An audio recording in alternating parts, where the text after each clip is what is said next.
السلام علیکم ورحمۃ اللہ وبرکاتہ۔ سب سے پہلے میں اپنے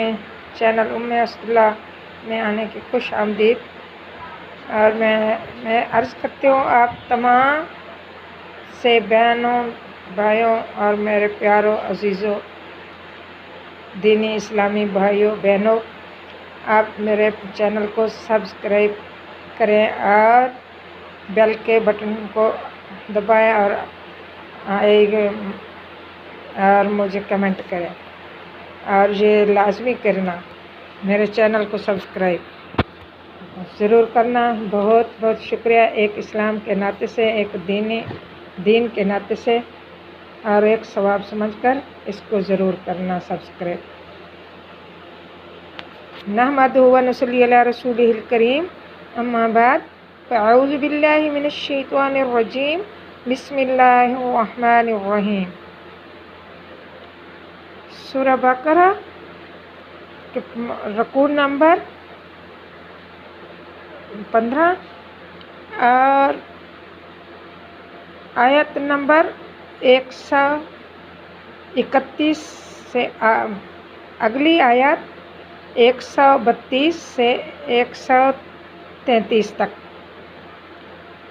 بسم اللہ الرحمن الرحیم۔ ووصى بها إبراهيم بنيه ويعقوب يا بني إن الله اصطفى لكم الدين فلا تموتن إلا وأنتم مسلمون أم كنتم شهداء إذ حضر يعقوب الموت إذ قال لبنيه ما تعبدون من بعدي قالوا نعبد إلهك وإله آبائك إبراهيم وإسماعيل وإسحاق إلها واحدا ونحن له مسلمون۔ ترجمہ: وصى بها إبراهيم بنيه ويعقوب، وصیت کی ابراہیم علیہ السلام نے اپنے بیٹوں کو اور یعقوب نے بھی، یا بنی، اے میرے بیٹو، ان اللہ اصطفیٰ، اللہ بے شک اللہ تعالیٰ نے ہمیں چنا، منتخب فرمایا، لکم الدین، تمہارے لیے اس دین کو، فلا تموتن الا وانتم مسلمون، پس ہرگز مت مرنا تم مگر اس حالت میں کہ تم دین اسلام پر ہونا۔ ام کنتم شہداء، کیا تم حاضر تھے، اذ حضر یعقوب الموت، جس وقت آنے لگی یعقوب علیہ السلام کو موت، اذ قال لبنیہ، جب اپنے بیٹوں سے کہا، ما تعبدون من بعدی، کیا تم کس کی عبادت کرو گے میرے بعد، قالوا نعبد الہک، بیٹوں نے کہا ہم عبادت کریں گے آپ کے معبود کی، وَإِلَٰهَ آبَائِكَ، اور آپ کے آباء و اجداد کے، ابراہیم و اسماعیل و اسحاق الہ واحد، آپ کے آباء و اجداد ابراہیم، اسماعیل اور اسحاق کے معبود کی، جو ایک ہی معبود ہے، وَنَحْنُ لَهُ مُسْلِمُونَ، اور ہم اس کے فرما بردار ہیں۔ تو میری پیاریوں، یہ آیات جس وقت آپ صلی اللہ علیہ وسلم مبعوث ہوئے، آپ کو نبوت سے صرف نوازا گیا اللہ تعالیٰ نے، تو یہودیوں نے نبی کریم صلی اللہ علیہ وسلم سے کہا، کیا آپ کو معلوم نہیں ہے کہ یعقوب نے اپنی موت کے وقت اپنے بیٹوں کو یہ وصیت کی تھی کہ تم یہودیت پر قائم رہنا۔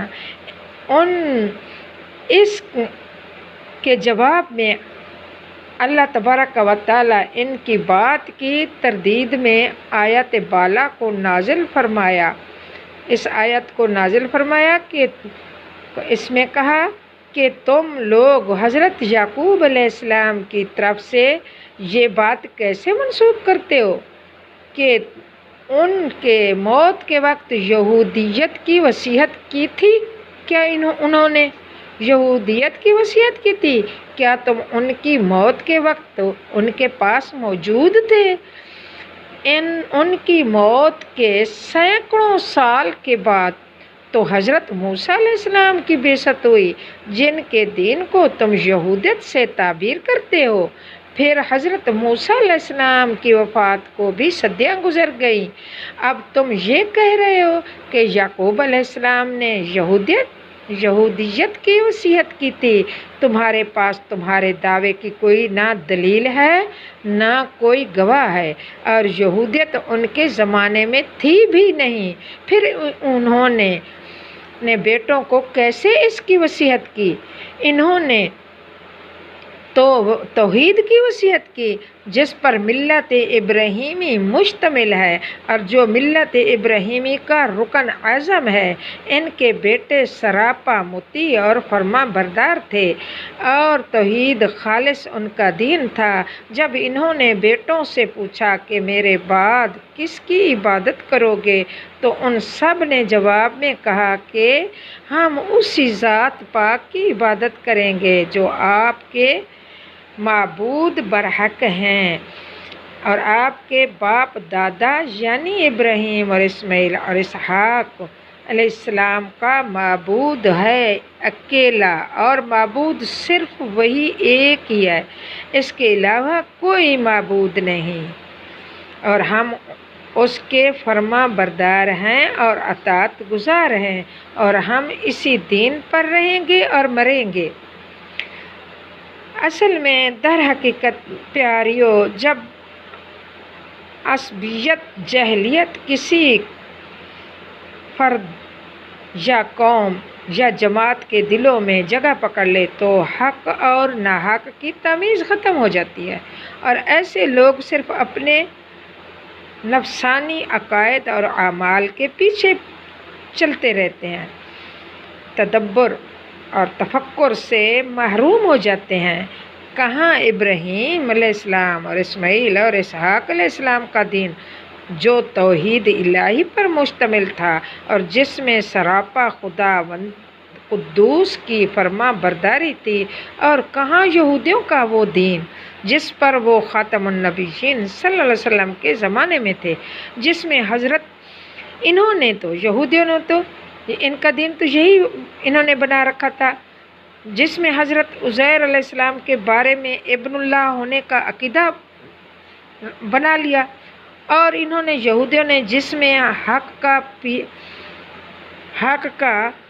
چھپانا بھی تھا انہی کے عقائد میں، اور جس میں حضرت عیسیٰ رسول اور حضرت محمد صلی اللہ علیہ وسلم کی تکذیب اور توریت شریف کی تعریف اور رشوت خوری سود خوری تھی، جو آج تک بھی یہودیوں کے اندر باقی ہے۔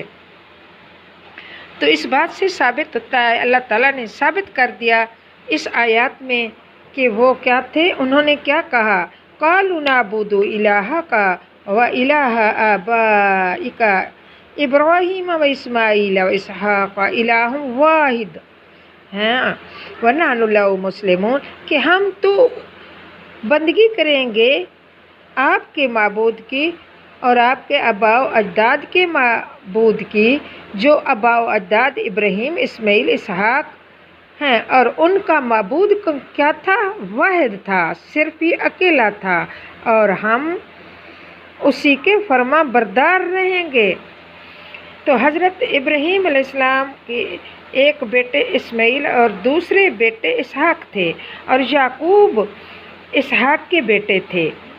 اور اسماعیل یعقوب کے والد نہ تھے، پھر بھی ان کے آباء کے عموم میں شامل فرمایا، کیونکہ چچا کو بھی آباء میں شامل کرتے ہیں۔ حضرت ابراہیم اور حضرت یعقوب علیہ السلام کی وصیت سے معلوم ہوا کہ مسلمانوں کو، میرے پیاریوں، مسلمانوں کو جہاں اپنے دین کے لیے فکر مند ہونا ضروری ہے، اپنے دین کی حفاظت اور اپنے دین کے لیے فکر مند ہونا ضروری ہے۔ اور اس میں یہ بھی معلوم ہو گیا کہ انسان جب بھی اپنی موت کا انتظار کرے تو اپنی اولاد کو ضرور وصیت کرے، اپنے دین کے بارے میں ضرور ان کو لازمی سکھائے اور ان سے پوچھے اور ان سے وعدے لے کہ تم اللہ کو ماننا اور شریعت اسلامی کو ماننا اور اس طرح کرنا اور یہودیوں کے طور طریقے پر نہ چلنا۔ ہمیں بھی چاہیے ہم بھی اپنی اولادوں کو ایسے سکھائیں کہ اپنی اولاد آنے والی نسلوں کے لیے اس بات کا فکر مند ہوں، جیسے حضرت ابراہیم علیہ السلام اور اسحاق علیہ السلام نے وصیت کی اور فکر مندی کی، اور ہمیں بھی اسی طرح فکر مند ہونا چاہیے اور اپنی اولاد کو دین سمجھانا اور سکھانا چاہیے اور ہمیشہ کے لیے فرما بردار رہنے کی تلقین کریں اللہ تعالیٰ کے لیے۔ اس کے اپنی اولاد کو ایسے ممالک میں بھیجا جاتا ہے وہ دین خداوندی پر باقی نہ رہ سکیں، یا ایسے درس گاہوں میں ان کو پڑھانا جہاں وہ اپنے دین کو کھو بیٹھیں، یہ جیسے کالجوں میں، جیسے آج کل یونیورسٹیاں ہیں، کالج ہیں، اپنے دین اسلام کو کچھ کالج والے کچھ سمجھتے نہیں ہیں، کھو بیٹھے۔ اردو میں تو وہ پہچان تو ہو جاتی ہے، قرآن کے حروفوں کی ہو جاتی ہے، لیکن ان کو صحیح طریقے صحیح معنی میں سمجھ آنے کی یہ کیا ضرورت ہے؟ ہم اتنے علم یونیورسٹیوں میں پڑھے ہیں، ہم اتنا علم کالجوں میں پڑھے ہیں، قرآن کا کیا ہے اس کو کچھ سمجھنا، نہ سیکھنا نہ سکھانا۔ اور قرآن کی فیس کا ٹائم آ جائے تو بہت تنگ دل سے ادا کرتے ہیں، اس کو تو سمجھتے علم نہیں ہے۔ اور سکولوں کالجوں اور یونیورسٹی کی فیس آ جائے تو بہت خوش دلی سے آج کا مسلمان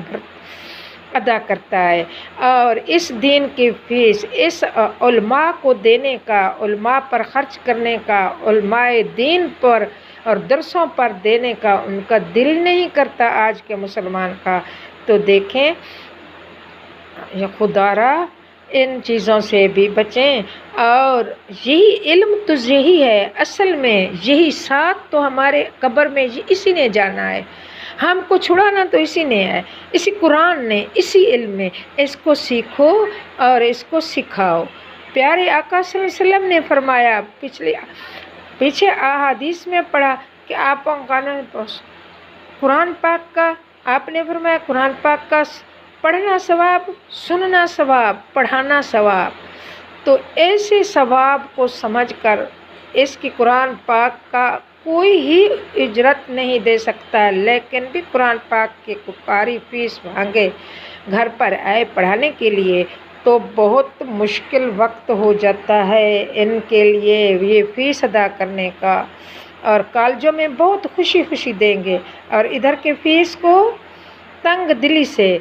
تو خدا را ایسے نہ کرو، جو لوگ اپنی نماز روزے کا خیال کرتے ہیں اور اولاد کو کفر اور فسق و فجور کے ماحول میں خدا را نہ دھکیلیں، اور وہ اس ماحول کو ان کے لیے تقدم اور ترقی سمجھتے ہیں، تو یہ قرآن میں ہے وہ بہت بڑے ظالم ہیں۔